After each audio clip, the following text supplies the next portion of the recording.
नमस्कार।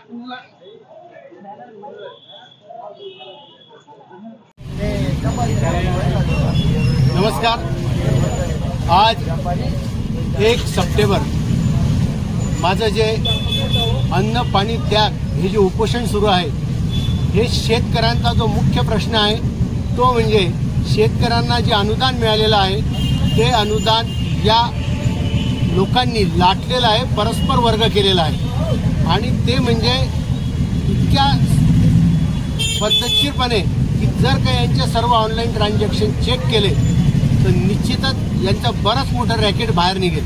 सर्वप्रथम माझ्याकडे जे 2 शेतकरी आले, मी त्यांचे आभार मानतो की त्यांनी मला लेखित तक्रार दिली, ॲफिड्यूट करून दिलं आणि त्या जोरावरच मी वरिष्ठांपर्यंत अगदी दिल्लीपासून तर थेट लेवलपर्यंत माझ्या तक्रारी केल्या।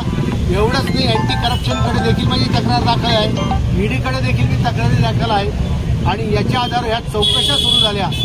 चौकशा अशा तशा नाही, दही अंडीची सुट्टी होती, पोळ्याची सुट्टी होती, शनिवार रविवार सुट्टी होत्या, तरी महसूल प्रशासनामध्ये 24 तास सर्व कर्मचारी या सर्व घोटाळ्याची पडताळणीसाठी बसलेले होते। ज्यांचे पैसे खात्यावर देता येतील त्यांचे पैसे त्यांनी रात्रभर ट्रान्सफर केले, शेतकऱ्यांच्या घरी जाऊन त्यांची नावं आणली, त्यांना पैसे दिले आणि शेवटी जेव्हा हळूहळू हे 1 नव्हे 2 नव्हे 50 नव्हे तर 60 नव्हे 70 लाख 80 लाख असं हळूहळू जेव्हा राकेट बाहेर निघालं तर हा आकडा जेव्हा 1,22 लाखापर्यंत पोहोचला तेव्हा महसूल प्रशासनाला नाईलाज झाला आणि त्यांनी अखेर गुन्हा दाखल केला आणि हा गुन्हा किती वाजता दाखल केला? सकाळी 3 वाजता। म्हणजे सर्व काळे कृत्य यांनी करायची आणि अंधारात हे गुन्हे दाखल करायचे आणि कोणाला तर 2 कर्मचाऱ्यांना त्याच्यात आरोपी करण्यात आलं। माझं स्पष्ट मत आहे, हे 1-2 कर्मचाऱ्यांचं काम नाही, हा 1-2 कोटीचा घोटाळा नाही, हा तब्बल 40 ते 50 कोटीपर्यंत हा घोटाळा जाईल। म्हणून याची खरी चौकशी होण्यासाठी या गुन्हेगारांना एकालाही अटकपूर्व जामीन मिळणार नाही याची काळजी प्रशासनाने घ्यावी। त्याचबरोबर हा सदरचा गुन्हा ईडी आर्थिक गुन्हा शाखेकडे हा वर्ग करून यामध्ये जे कोणी अधिकारी असतील, सगळ्यात पहिले अधिकारी तहसीलदार 2019 पासून जे तहसीलदार असतील तर आतापर्यंत सगळ्या तहसीलदारांच्या चौकशा करा, तिथून तर त्यांचे कर्मचारी शिपाई जे असतील त्यांच्या चौकशा, त्यानंतर ई सेवा केंद्र जे आहेत ज्यांच्याकडून ट्रान्झॅक्शन झालेले आहेत त्या ई सेवा केंद्रवाल्यांच्या चौकशा, त्यांच्या प्रॉपर्टींच्या चौकशा आणि कोण तो याचा मुख्य सूत्रधार आता पहिल्यांदा आरोपी करण्यात आलेला अमोल, त्याची सुद्धा खासगी मालमत्तेची पुण्याच्या फ्लॅटची ही सर्व चौकशी या ठिकाणी व्हायला पाहिजे अशी माझी ही प्रांजलमध्ये मागणी आहे आणि ज्या शेतकऱ्यांचा मलिदा यांनी खाल्लेला आहे त्या शेतकऱ्यांना हा पूर्ण पैसा वर्ग व्हायला पाहिजे। हे 2019 पासून तर आजपर्यंत ज्यांना अनुदान प्राप्त झालेलं आहे त्या प्रत्येक गावाच्या तलाठी, सरपंच, ग्रामपंचायत सदस्य, सोसायटी चेअरमन, सेक्रेटरी, सदस्य या सर्वांच्या खात्यावरती PDF तयार करून सगळ्यांना ती PDF पाठवण्यात यावी, जेणेकरून शेतकरी त्याच्या आधारावरती आपापल्या गावात कोणाचं अनुदान किती रुपये आलेलं आहे, कोणाला किती पैसे आलेले आहेत आणि ते मिळालेले आहेत की नाही मिळाले याची पडताळणी करीन आणि स्वतःहून जागृत होऊन याच्या तक्रारी करतील। यासाठी 2019 पासून तर आजपर्यंत शेतकऱ्यांना जे पण काही अनुदान मिळालेलं असेल त्याची यादी या संबंधित गावाला पोहोचावी ही माझी प्रांजलमध्ये। नमस्कार। सर्वप्रथम मी त्या 2 शेतकरी बांधवांचा मनपूर्वक आभारी आहे की ज्या शेतकरी बांधवांनी सागरदादा गरुड यांच्याकडे आले आणि त्यांनी तक्रार मांडली। मी त्या शेतकरी बांधवांना म्हटलं तुम्ही मला प्रतिज्ञापत्र द्या आणि तुमची तक्रार द्या, मी थेटपर्यंत लढतो। त्यांनी कोणालाही न घाबरता कोणत्याही दबावाला न बळी पडता त्यांनी ती तक्रार दिली, महसूल प्रशासनाकडे देखील दिली आणि त्याचा परिणाम असा झाला की सरसकट ज्या दिवसापासून तक्रार दिली त्याच्या आधारे मी लढलो तर जवळजवळ 19 ऑगस्ट पासून तर आजपर्यंत महसूल प्रशासन हे खडबडून जागे झाले आणि त्यांनी दिवस से रात्र करून या भ्रष्टाचाराचा शोध घेण्याचा प्रयत्न केला आहे। अनेकांना आता या 8 दिवसामध्ये काहींचे नाव यादी देत आहे, काहींच्या खात्यावर पैसे पडतायत आणि गेल्या 2 दिवसापूर्वी त्यांनी रात्री 3 वाजता हा गुन्हा पाचोरा पोलीस स्टेशनला दाखल केला। आज शेतकऱ्यांच्या रक्ताचा पैसा पिणाऱ्यांना रात्रीच कस का गुन्हा दाखल करायची वेळ मिळाली? माझी मागणी आहे की हा गुन्हा पाचोरा पोलीस स्टेशनला जरी दाखल झाला आणि तूर्त 2 जरी लोक आरोपी असले, परंतु हे फार मोठे रॅकेट आहे, याच्यात अधिकारी सामील आहेत आणि अनेक कर्मचारी। हा एकट्या दुखत्या एका माणसाचं काम नाही, म्हणून हा तपास संपूर्ण CID, ED किंवा आर्थिक गुन्हा शाखेकडे वर्ग करण्यात यावा। त्याचबरोबर 2019 पासून जे अनुदान आलेलं आहे ते अनुदान आजपर्यंत ज्या वेळेस अनुदान आलेलं आहे त्या शेतकऱ्यांचं नाव, त्या शेतकऱ्यांच्या नावापुढे किती पैसे आलेत आणि त्यानंतर त्या शेतकऱ्यापर्यंत ते कधी टाकण्यात आले याचं सर्व डिटेल PDF स्वरूपात तयार करावी महसूल प्रशासनाने। आणि प्रत्येक गावाचे तलाठी, सरपंच, ग्रामपंचायत सदस्य, सोसायटीचे चेअरमन, व्हाईस चेअरमन, त्यांचे सदस्य, त्या गावातील जे पत्रकार असतील त्या सर्वांच्या मोबाईलवरती PDF द्या, जेणेकरून प्रत्येक शेतकरी त्या PDF द्वारे आपली माहिती घेऊ शकेल आणि त्यांना कळेल की माझं अनुदान किती आलं होतं आणि मला किती मिळालं का नाही मिळालं, का या चोट्ट्या भामट्यांनी खाल्लं, हे सुद्धा समोर येणार आहे। ही माझी पहिली मागणी PDFच्या संदर्भातली आहे। गुन्हा दाखल झालेला आहे, आर्थिक गुन्हा शाखेकडे हा गुन्हा वर्ग करणे फार अत्यावश्यक आहे। त्याचबरोबर 2019-20 पासून ज्या शेतकऱ्यांनी आतापर्यंत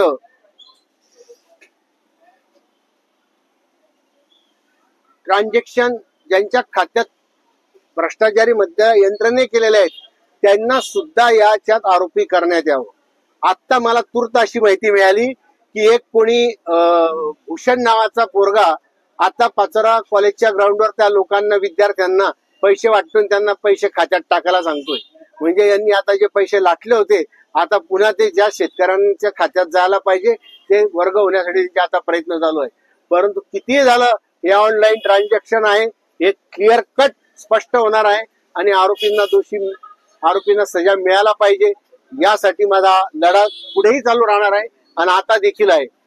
मी पाचोरा न्यायालयातील विधितज्ञ ऍडव्होकेट सुनील पाटील, जळगाव न्यायालयातले विधितज्ञ ऍडव्होकेट परेश पाटील, औरंगाबाद उच्च न्यायालयातील विधितज्ञ ऍडव्होकेट हर्षल रणधीर साहेबांचे आभार मानतो।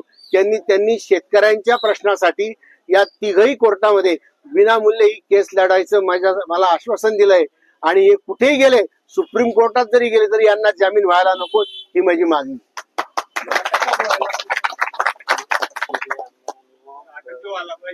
आणि या प्रकरणात जे कोणी मोठे अधिकारी आहेत त्यांना सुद्धा याच्यात आरोपी करण्यात यावं।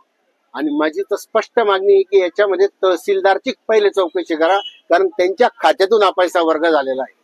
कर्मचारी एकट्याने अनेक अधिकारी कर्मचारी, हे जालन्यासारखं मोठं रॅकेट आहे। भाऊ, आता जे वंचित आहेत अनुदानापासून शेतकरी, त्यांच्या खात्यात पैसे म्हणजे अजून पडलेत का पडायचे बाकी आहेत? आता मला या 4 दिवसापासून ज्या शेतकरी बांधवांनी तपास केला त्यांच्या हातात यादी येते आत्ताशी। काही शेतकऱ्यांच्या खात्यात पैसे पडायला सुरुवात झालेली, काही शेतकऱ्यांच्या दारापर्यंत रात्री गेलेले होते आणि त्यांच्याकडून त्यांना रोकडा पैसे दिले, त्यांच्या सहाय्य घेतलाय की आम्हाला आमचे पैसे मिळाले। तर अशा पद्धतीने हा प्रकार चालू आहे। तरी सुद्धा त्यांनी कितीही धुवायचं काम केलं तर धुतलं जाणार नाही, यांचं पाप यांना शिक्षा भोगावी लागेल। आणि माझी जी मागणी आहे, आज मी माझ्या याच्यात सांगितलेलं की यांची केस अंडर ट्रायल व्हावी, अटक होऊन त्यांना जेलमध्ये बसवायचं आणि जेलमध्ये असतानाच यांच्यावरती केस चालवण्यात यावी आणि त्यांना सजा व्हावी। मग आता अधिकाऱ्यावर निलंबनाची मागणी करतायत का? निलंबन अधिकाऱ्यावर पहिले गुन्हा दाखल, मग त्यांची निलंबन, अटक आणि त्यांच्या प्रॉपर्ट्यांची चौकशी व्हायला पाहिजे। हे सगळे ट्रान्झॅक्शन ऑनलाईन झाले।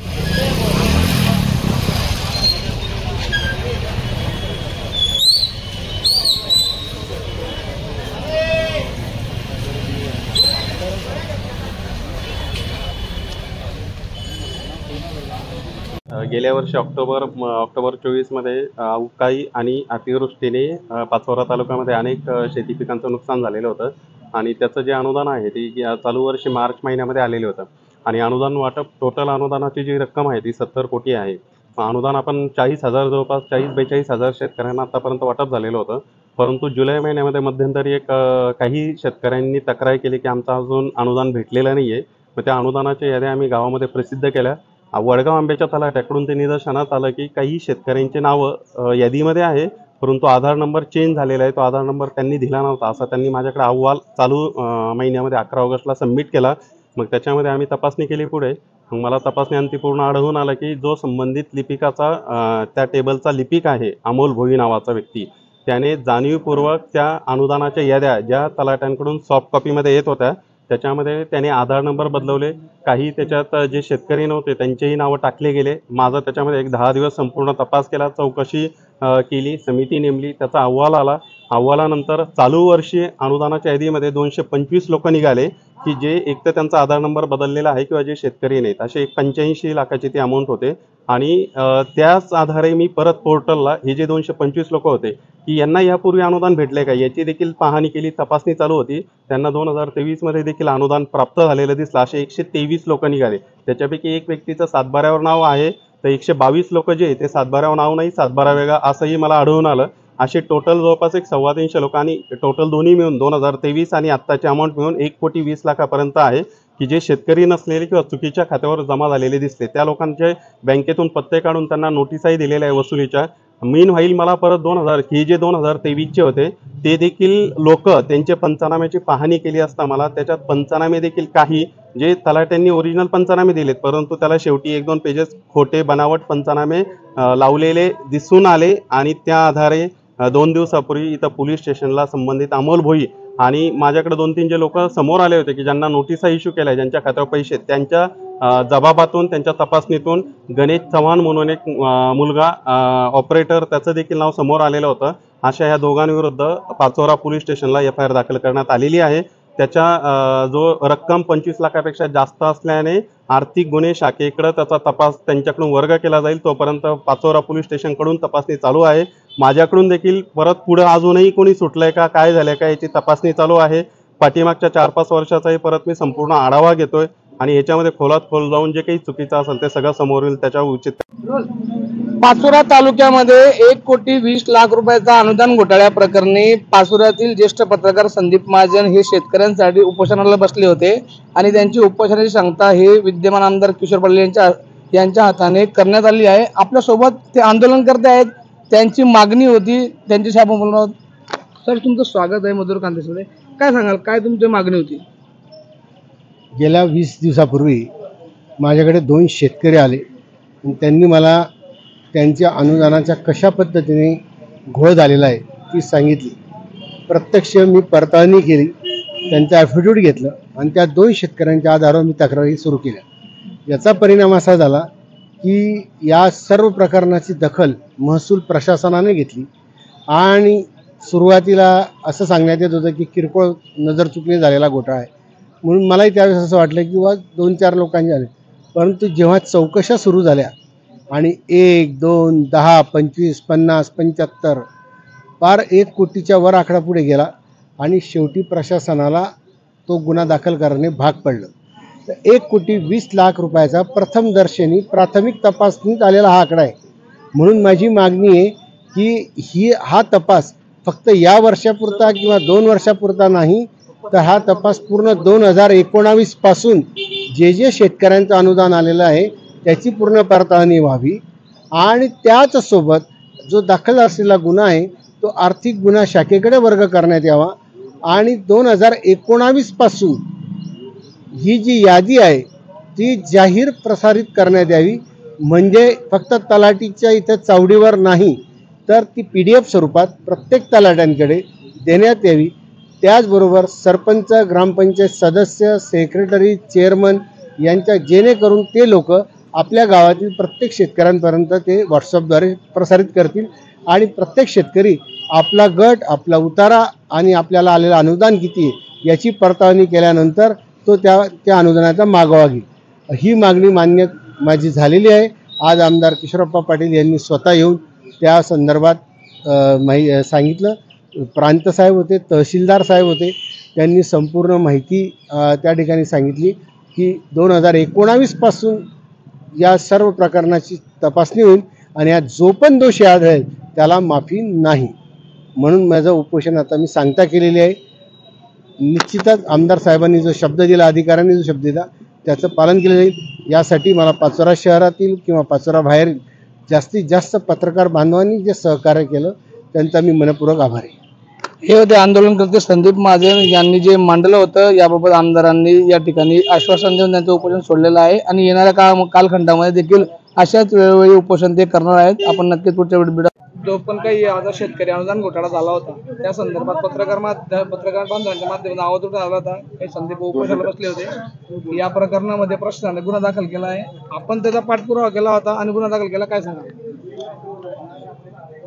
नाही, मी निश्चितपणे हा जो काही जवळपास 120-21 करोड रुपयापर्यंतचा घोटाळा हा आतापर्यंत निदर्शनास आलेला आहे. मला वाटतं आपण 2014 पासून मी आमदार झालो त्या दिवसापासून आजपर्यंत या पाचोरा आणि भडगाव मतदारसंघातल्या तमाम शेतकरी बांधवांच्या खात्यावर राज्य सरकारकडून वेगवेगळी जी अनुदानं प्राप्त झाली ते सगळे अनुदान व्यवस्थितरित्या शेतकऱ्यांच्या खात्यांवर जातील याची आपण 100% काळजी घेण्याचा प्रयत्न सर्व अधिकाऱ्यांनी, आमच्या खालचे कर्मचारी असतील त्यांनी हा प्रयत्न गेल्या अनेक वर्षापासून केला. परंतु दुर्दैवाने मागच्या 15 दिवसापूर्वी हा प्रकार एक थोडक्यात लक्षात आला. तो लक्षात आल्यानंतर मलाही असं वाटायचं की एक पाचोरा तालुक्यात 40-45 हजार शेतकरी आहेत, भडगाव तालुक्यात 20-25 हजार शेतकरी आहेत. या सगळ्यांचं काम करत असताना एवढ्या हजारो शेतकऱ्यांमध्ये 5-25 लोकांच्या चुका होऊ शकतात असं मला वाटत होतं. आणि म्हणून मीच तहसीलदार साहेब असतील, प्रांत साहेब असतील, या सगळ्यांना विनंती करायचो की हा विषय चव्हाट्यावर न येता जर 5-25 लोकांच्या अनावधानाने जर का चुका झालेल्या असतील तर त्या लोकांकडून तुम्ही पैसे भरून घ्या, परंतु गुन्हा दाखल होणार नाही. आपला तालुक्याचं नाव, आपल्या मतदारसंघाचं नाव हे महाराष्ट्रभर बदनाम होणार नाही याच्याकरता तुम्ही सखोल चौकशी करा. अशा पद्धतीचं तहसीलदार साहेबांची माझी चर्चा झाली. परंतु जेव्हा ह्या विषयात ते चर्चा करायला लागले, त्यात म्हणजे सगळं तपास करायला लागले, तर त्याची व्याप्ती वाढताना आपल्याला त्या ठिकाणी पाहायला मिळाली. ती व्याप्ती बघता बघता आजपर्यंत म्हणजे 2022 पर्यंत जवळपास 300-325 शेतकऱ्यांपर्यंत पोहोचले आणि तब्बल 120 म्हणजे 1,20,00,000 रुपयापर्यंतची ही अमाऊंट त्या ठिकाणी जाते. आता हा सगळा प्रकार निदर्शनास आल्यानंतर हे लक्षात आलं की हा अनावधानाने झालेला प्रकार नाही, तर हा म्हणजे प्लॅनिंग करून केलेला हा घोटाळा आहे. हे जेव्हा निदर्शनास आलं त्यावेळेस तहसीलदार प्रांत साहेबांनी माझ्या कानावर टाकला आणि हा विषय आम्ही सांगितलं की आता जर अनावधानाने झालेलं नसेल तर तुम्ही तुमची कारवाई करा. त्या हिशोबाने आता गुन्हा दाखल झालेला आहे. गुन्हा दाखल होऊन त्याचे तपासात जेव्हा येत आहे तर थोडंसं लक्षात असं येतं आहे की ह्या आरोपीने, ज्यांनी हा प्रकार केला त्या आरोपीनी पाचोरा शहरातले किंवा अजून काही बाहेरचे असे 200-250 मुलं आहेत की कोणी कॉलेज शिकतंय, कोणी नोकरीचा त्याला कॉल येतोय, कोणी नोकरीला आहे. अशा लोकांना त्यांनी अशा प्रकारे सांगितलं की माझ्या अकाउंटला प्रॉब्लेम आलेला आहे, तुझ्या अकाउंटला माझे काही पैसे येणार आहेत, तेवढे मला विड्रॉल करून दे. आता गावातला पोरगा आहे, त्यांनी मला सांगितलेलं आहे ह्याचा अकाउंट खराब झालेलं आहे, तुझ्या अकाउंटला टाकतोय. बरं, अकाउंटला टाकून त्याच्याकडून तो विड्रॉल करताना त्याला 200-500 हजार रुपये देऊन देतोय. त्याच्यामुळे तपासामध्ये त्या काही बेरोजगार तरुणांकडे अकाउंटला हा पैसा गेलेला आहे, तो पैसा विड्रॉल होतोय. मी आपल्या माध्यमातून असे जे कोणी तरुण असतील की ज्यांच्या अकाउंटवर यांनी खोटं सांगून तुमच्या अकाउंटवर जर पैसा टाकलेला असेल तर तुम्ही स्वतःहून पुढे या. पोलीस निरीक्षक राहुल पवार साहेबांकडे आजपर्यंत तपास आहे. पोलीस स्टेशनला येऊन त्यांनी जर का संवाद साधला, नेमका काय प्रकार घडलेला आहे तो जर का त्यांनी त्या ठिकाणी सांगितला आणि तो पैसा भरून टाकला, तर मला वाटतं ज्यांना ज्यांना नोटिसा गेलेल्या आहेत ते अनावधानाने झालेलं आता तरी आपल्याला दिसतंय. त्याच्यामुळे त्या पद्धतीचा जाब त्यांनी द्यावा, जो पैसा आहे तो त्या ठिकाणी भरावा आणि याच्यातून आपली निर्दोष मुक्तता करून घ्यावी असं माझं मत आहे. आणि त्या पद्धतीनेच मी पोलीस विभागाला देखील विनंती करेल की इथं चोर सोडून संन्याशाला फाशी होणार नाही याची काळजी मला वाटतं पोलीस विभाग किंवा तपासी अधिकारी जे कोणी असतील त्यांनी देखील घ्यावी, अशा पद्धतीची विनंती.